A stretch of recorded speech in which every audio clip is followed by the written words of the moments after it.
مفتی صاحب پرنسپل جامعہ نعیمیہ گڑھی شاہو لاہور۔ نحمده ونصلي ونسلم على رسوله الكريم،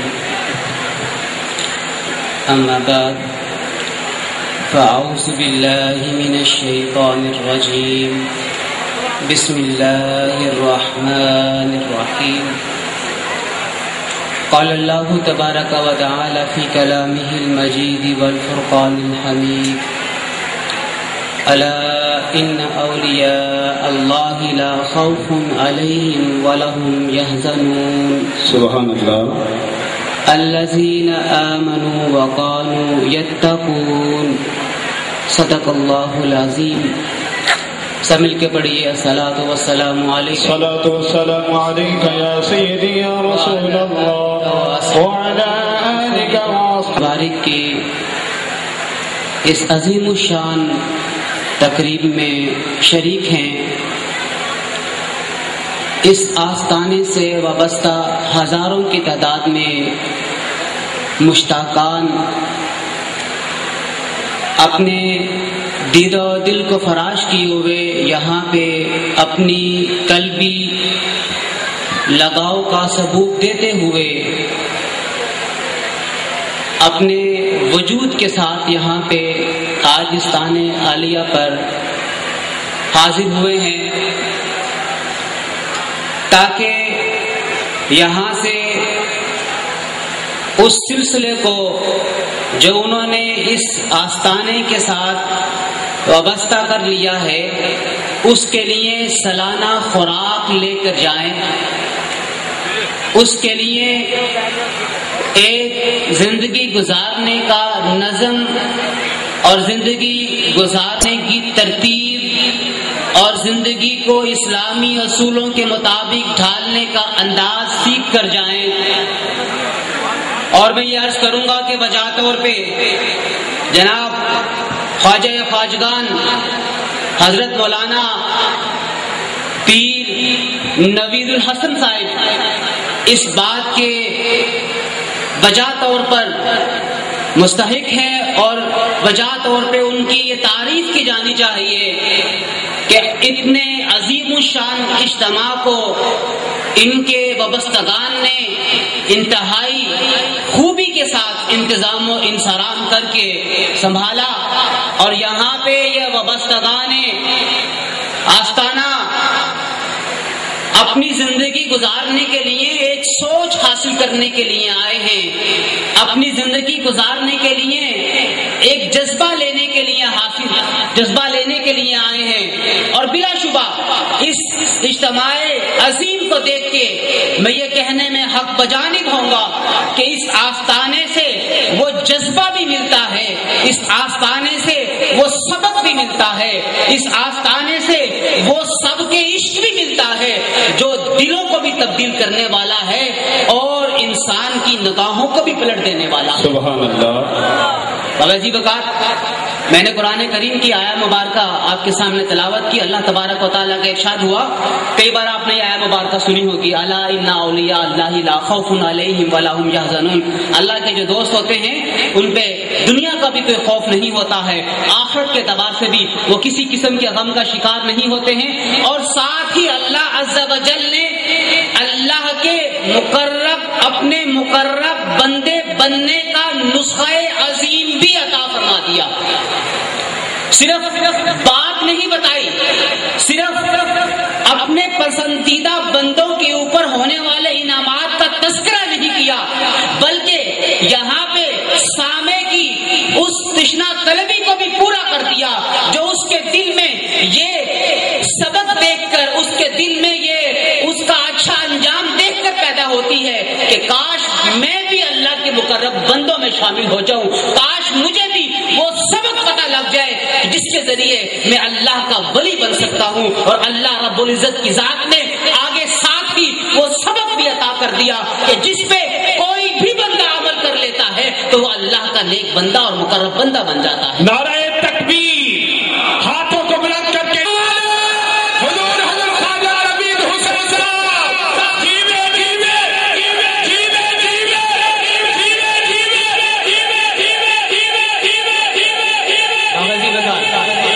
وہ سبق کیا ہے؟ توجہ رہیے گا میری طرف. بڑی مختصر سی بات کروں گا، میں آپ کا زیادہ وقت نہیں لوں گا، بمشکل 5 سے 10 منٹ آپ کی مزید لوں گا. ذرا سبق سن لیجیے. سبق کیا ہے؟ پہلی بات الذین آمنوا، وہ لوگ جو ایمان لے کر آئے. دوسری بات وقانوا یتقون، ایمان لانے کے بعد اپنی پوری زندگی تقوی کے راستے پہ، پرہیزگاری کے راستے پہ گزار دی.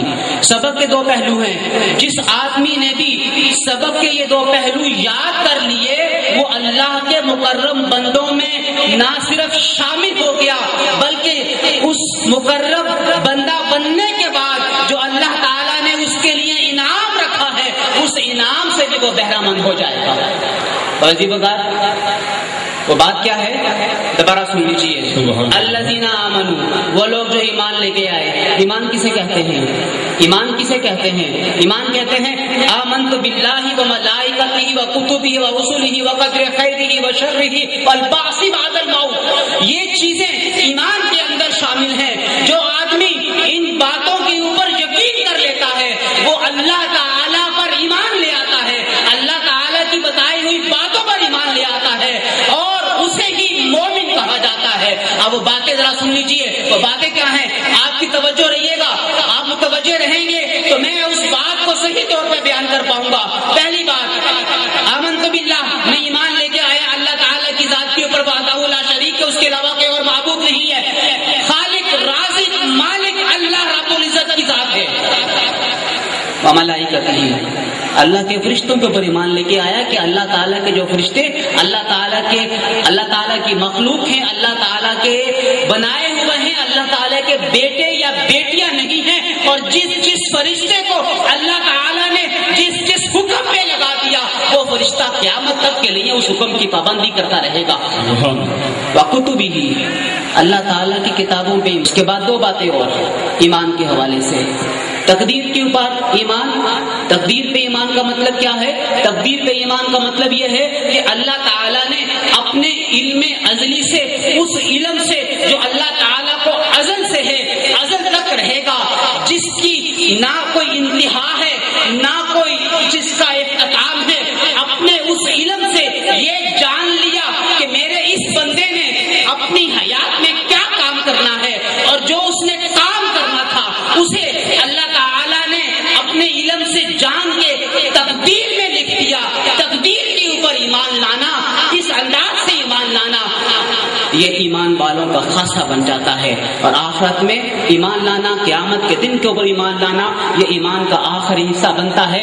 الذین آمنوا سے مراد یہ ہے کہ جو آدمی ان تمام پر ایمان لاتا ہے وہ دائرہ ایمان کے اندر داخل ہو جاتا ہے، اللہ کے ایمان والے بندوں میں اس کا شمار کر لیا جاتا ہے. ایمان والے بندوں میں شمار کرنے کے بعد دوسری بات ان پہ یہ اتاری جاتی ہے وقانوا یتقون، اور تم نے پرہیزگاری کا راستہ اختیار کرنا ہے. اور جب تم نے پرہیزگاری کا راستہ اختیار کر لیا تو پھر یقین جان لو اللہ تعالیٰ کے مکرم بننے میں کوئی چیز رکاوٹ نہیں رہے گی. عبداللہ بن عمر سے پوچھا کسی نے، آپ مجھے بتائیے کہ اللہ تعالیٰ کے تقوی کا راستہ کیا ہوتا ہے، اللہ تعالیٰ کے ساتھ پرہیزگاری کرنے کا مطلب کیا ہوتا ہے؟ تو انہوں نے یہ کہا کہ کیا تم کبھی جنگل میں جھاڑی دار جگہوں سے گزرے ہو اور تب تم وہاں سے گزرے تو تم کس انداز سے گزرے؟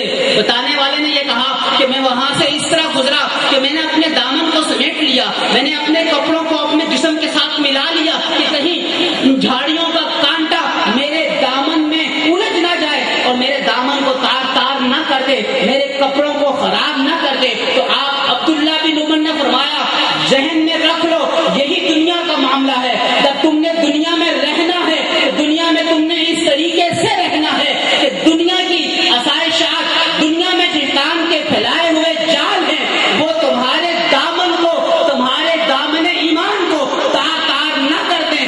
اپنے ایمان کے دامن کو بچاتے ہوئے دنیا سے تم گزر جاؤ گے تو اللہ کے مقرب بندے بن جاؤ گے. اور اس لیے قرآن میں اللہ نے فرمایا لیس للانسان الا ما سعى، انسان کے لیے وہی ہے جس کی وہ توقع کرتا ہے، جس کی وہ کوشش کرتا ہے، جس کے لیے وہ جستجو کرتا ہے. ذہن میں رکھیے اللہ تعالیٰ کی طرف سے اپنے مقرب بندوں کے 2 طریقے ہیں، مقرب بندے بنانے کے 2 انداز ہیں. ایک انداز تو یہ ہے کہ اللہ کسی بندے کو خود چن لیتا ہے، اسے نبوت کے درجے پہ فائز کر دیتا ہے. اور ذہن میں رکھیے گا کہ نبوت کا درجے پہ فائز ہونا یہ کسی انسان کے قسم سے نہیں ہوتا ہے. کوئی انسان یہ کہے کہ میں اللہ کا نبی بننا چاہتا ہوں، میں اس لیے عبادت کر رہا ہوں کہ اللہ کا نبی بن جاؤں، تو وہ انسان گھاٹے کا شکار ہے، اس کی سوچ کی کمی ہے. لیکن اللہ جسے چاہتا ہے نبوت کے درجے کے اوپر سرفراز کر دیتا ہے، نبوت کے درجے کے اوپر اسے رکھ دیتا ہے. اور جو اللہ تعالیٰ کے نیک بندے ہوتے ہیں وہ اسی طریقے کے اوپر جب چلتے ہیں، الذین آمنوا وکانوا یتقون کے راستے پہ چلتے ہیں، تو اللہ تعالیٰ آہستہ آہستہ آہستہ ان کے دلوں کے میل کچیل کو اس طرح ان کے وجود سے نکال پھینکتا ہے کہ اس کا وجود، اس کا دل شفاف آئینے کی مانند ہو جاتا ہے. اور اس کے بعد اللہ تعالیٰ کی تجلیات اس کے وجود کے اوپر جب منعکس ہوتی ہیں تو پھر وہ آگے منتقل ہوتی ہیں. اسی کو فیض کا جاری ہونا کہا جاتا ہے. اور یہ فیض آستانوں سے جاری ہوتا ہے، یہ فیض علماء کرام سے جاری ہوتا ہے، یہ فیض مدارس سے جاری ہوتا ہے. اور ذہن میں رکھیے گا کہ اگر آخری بات میں عرض کرنے لگا ہوں، آپ کی توجہ مجھے چاہیے ہوگی، اگر ہم یہ چاہتے ہیں کہ ہمارے یہ آستانے قائم دائم رہیں، اگر ہم یہ چاہتے ہیں کہ ہمارے یہ مدارس قائم دائم رہیں، اگر آپ یہ چاہتے ہیں کہ آپ کا مسلک اہل سنت قائم دائم رہے، تو پھر ہمیں اس بات کا عہد کرنا پڑے گا، ہمیں اس بات کا وعدہ کرنا پڑے گا کہ ہم نے ان مدارس کو، ان آستانوں کو بچانے کے لیے ہر ممکن کوشش کرنی ہے. ان مدارس کے لیے ہم نے اپنے بچوں کو تیار کرنا ہے کہ وہ دین سیکھیں اور پھر آگے معاشرے میں پھیل کے دین کو سکھانا شروع کر دیں. ہمیں ان آستانوں کے ساتھ اپنے وجود کو وابستہ کرنا پڑے گا تاکہ ہم یہ بات ثابت کر سکیں کہ جو بھی اللہ کے اوپر ایمان لے کے آتا ہے، تقویٰ کا راستہ اختیار کرتا ہے، اللہ تعالیٰ اسے اپنا مقرب بنا لیتا ہے. اللہ تعالیٰ سے دعا ہے کہ وہ ہمیں تقرب حاصل کرنے کے، تمام اعمال کرنے کی توفیق عطا فرمائے. وما علینا